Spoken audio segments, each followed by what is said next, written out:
Tonight on CNN Presents Anonymous.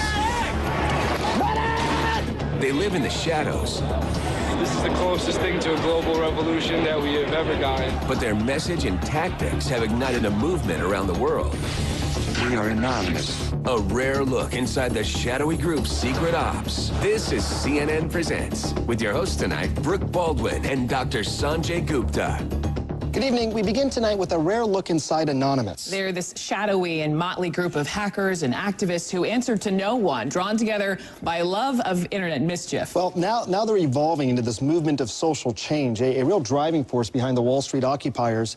No surprise, they're hated by corporate security, but also hunted by the FBI. And one of the questions we're asking is, who are these people and why are they taking to the streets? To get some answers, Amber Lyons stepped into the shadows.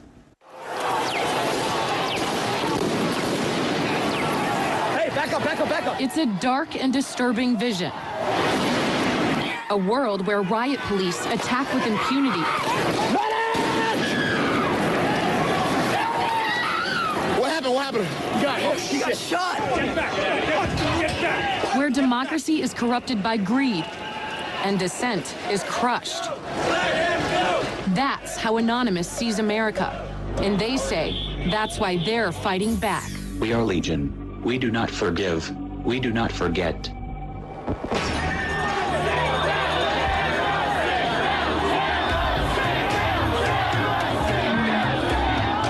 It's a movement that defies description. Leaderless. Tell me what democracy looks like. Faceless. Anarchic. This is our space. A loose collective born on the internet, Anonymous has no official members and no hierarchy. But within the group, some individual Anons have greater standing, earned by their skills as hackers, video makers, to see it with my own eyes and record it myself, and increasingly street-level activists. Show me what police state looks like. Troy, not his real name, is one of them. This is what happens when the people have had enough. This is what happens when greed goes unchecked. Troy says he was drawn to Occupy Wall Street after watching his mother struggle with medical debts. He himself is working 2 jobs to make ends meet, despite having a college degree. You kind of just lose track of days, lose track of time, but it's worth it. It's all worth it. We met him at the Occupy Wall Street camp at Zuccotti Park. There's no specific person that talks for us. It's more like a hive, you know, an idea is brought up and whoever agrees with it, if the overwhelming majority of people that agree with it, then we go with it. So we're following Troy, and he's been out here policing, kind of making sure that all of these protesters are getting along with the community and not causing any problems.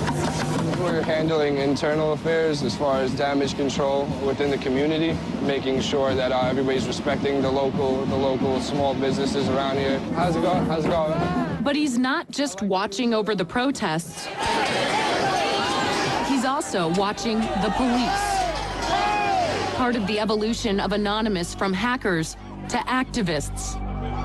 Anonymous was born a decade ago in one of the weirdest and darkest corners of the internet, an anything-goes image board called 4chan. 4chan users post anonymously, and the name stuck. We do not forgive. The group adopted a distinct identity and its own symbolism. A mask taken from the movie V for Vendetta.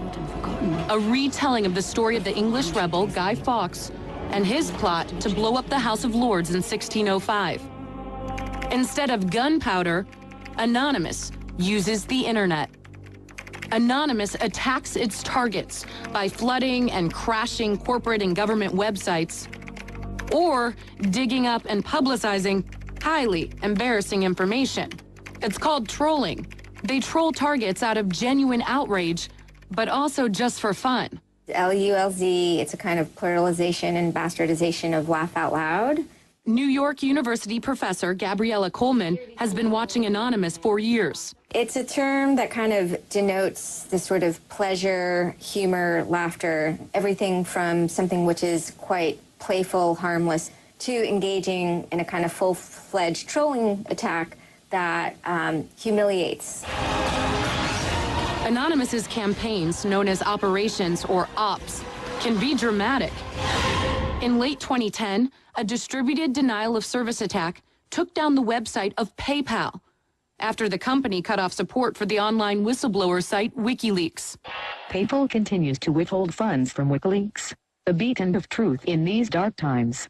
16 Anons were arrested by the FBI, charged with conspiring to intentionally damage PayPal's computers.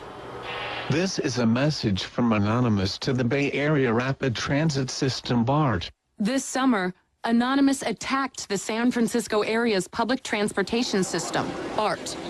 BART had cut cell service within the transit system as a way of disrupting anti-police brutality protests.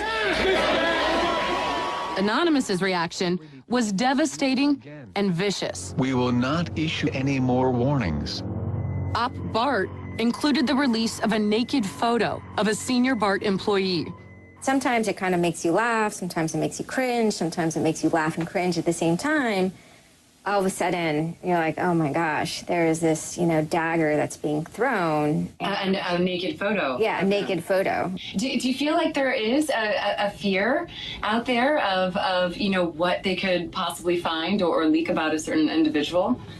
Absolutely. I mean, that's what makes them who they are, is that they are kind of bad boys and rude boys to some degree. There is a dual sort of fascination and horror that goes on at the same time. Be aware, be vigilant. Anonymous was evolving, using its power to shock and disrupt to effect social change. During the Arab Spring, the collective emerged as a full-fledged activist group, taking up the cause of Tunisians fighting against a repressive regime, literally saving lives. The Tunisian government has made itself an enemy of Anonymous. They did everything from take down government websites. They wrote scripts to stop the phishing of passwords. They brought massive media attention to Tunisia. And last fall, Anonymous broke cover here at home, stepping out from behind their secure computer screens for a new cause, Occupy Wall Street. There is a revolution brewing. Suddenly, the symbols of Anonymous were everywhere, in flags, masks, banners. We are the 99%! When we return, pepper spray and Anonymous strikes back. How are they getting personal information of these officers? I'd rather not say.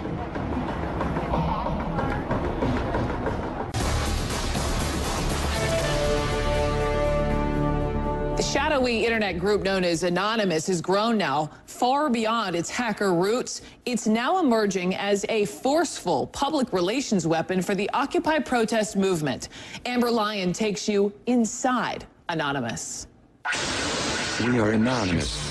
Anonymous likens itself to the Air Force of the Occupy movement. Everyone, everywhere will be occupying their towns, their capitals, and other public spaces. Anonymous has an array of people on the streets.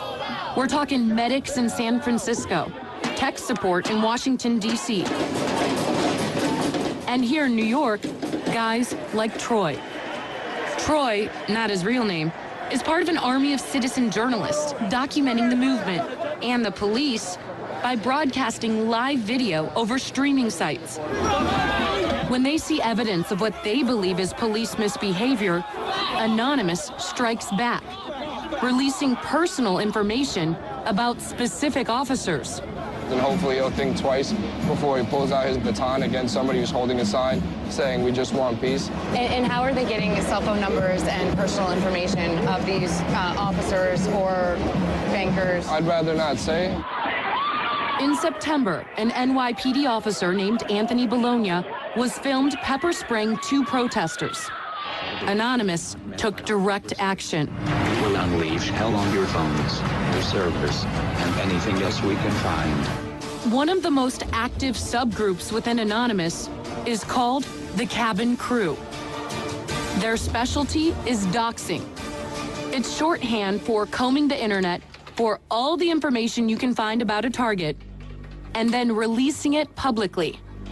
Cabin crew have noticed the injustices being committed by the New York police.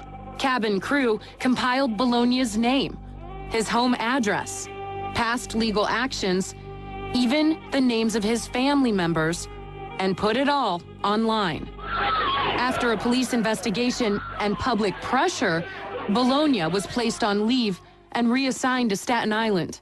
What do you think that did to the NYPD when they saw this officer's information get posted online? I think that they would see it as a form of vigilantism. They're pushing the boundaries of the law. But I think some of their actions also reveal the ways in which either private security companies or police are also acting outside of the boundaries of the law. Anonymous's biggest coup in the propaganda wars was this. An Anon group by the name Operation Leaks posts the clip on YouTube. The next day, the clip tops 100,000 views. 3 days later, 1.5 million. The casually spraying cop had it all. It was outrageous, ridiculous, lulzy, and effective. Police in riot gear sprayed students. Pepper spraying student protesters. The incident was picked up by the mainstream media and replayed over and over again. Nice shopping. Anonymous wants to frame the narrative of the Occupy movement as a contest between peaceful protesters and a militarized police state. Oh my gosh. Reality, though, isn't quite so clear-cut. At Occupy Oakland, some protesters attacked the police with rocks and bottles.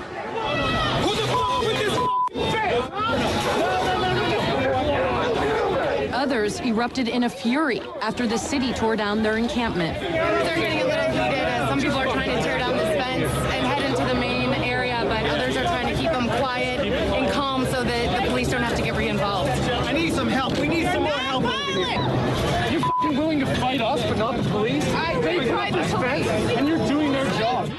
The Anonymous PR machine focused solely on instances where the cops got out of line. And they have plenty of ammunition. What happened? What happened? You got shot. During one night of chaos, police apparently fired a projectile directly at a former Marine named Scott Olson, who was peacefully protesting against the crackdown. Anonymous went into overdrive. I hereby declare this to be an unlawful assembly. Scanning the video for police badge numbers and names, offering a reward for anyone who could identify the officer responsible. The case is still under investigation. The Department of Homeland Security has put out several alerts to law enforcement and corporate security focused mainly on the group's hacking activities. And the FBI has made more than a dozen arrests. We're living in a police state. But there's no indication that has cramped Anonymous's style. Their latest op? Merry Christmas and a Happy New Year to all on planet Earth. On Christmas Day, members crashed the website of a security research company, hacking its client list along with their credit card numbers in order to steal $1 million for donations to charity. We are Anonymous. Expect us. And our correspondent Amber Lyon now joins us here in studio. A little frightening, yeah, a little scary. Slightly, especially for law enforcement in many aspects. You know, I got to ask, so what if they get it wrong? What if they put up some personal information that is inaccurate? Do they have any accountability? There's very little accountability. Because of the way Anonymous is organized, anyone can claim to be anonymous. There's also a lot of extreme outliers. And you know, law enforcement is intimidated by Anonymous. We tried to get an interview with anyone federally or locally, and they refused to send an officer forward kind of to the chopping block because they feared that if this officer appeared on camera, they could become a target of Anonymous. All right, Amber, thanks so much. Great story.